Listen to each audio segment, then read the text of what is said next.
শুভ দুপুরের শুভেচ্ছা সবাইকে। আজকে দুপুরে দেখো কি কি রান্না হচ্ছে। এটা হচ্ছে টক ডাল, আম আম দিয়ে করেছি। এই যে আম দিয়ে ডাল করছি। আর এদিকে হয়ে গেছে পটল সর্ষে, গোটা গোটা পটল সর্ষে দিয়ে করেছি।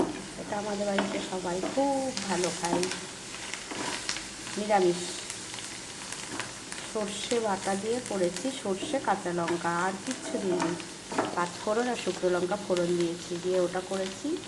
আর এদিকে হচ্ছে নিম পাতা দিয়ে বেগুন ভাজা।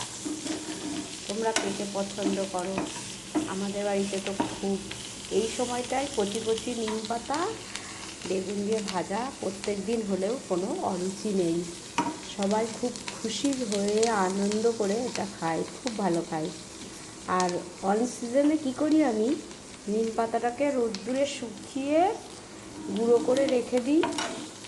ওই আগ ভাতে মানে গরম ভাত বেড়ে দেওয়ার সাথে সাথে 1 চামচ নিম পাতার গুঁড়ো দিই, আর একটু কাঁচা হলুদ বাটা, আর একটু সর্ষের তেল দিয়ে ওটা অন্য সময় যখন নিম পাতা কচি কচি পাওয়া যায় না, তখন আমি ওটা করে রেখে দিই গুঁড়োটা, দিয়ে অন্য সময় ওটা খাই। সারা বছরই আমাদের বাড়িতে নিম পাতার খাওয়ার প্রচলন খুব।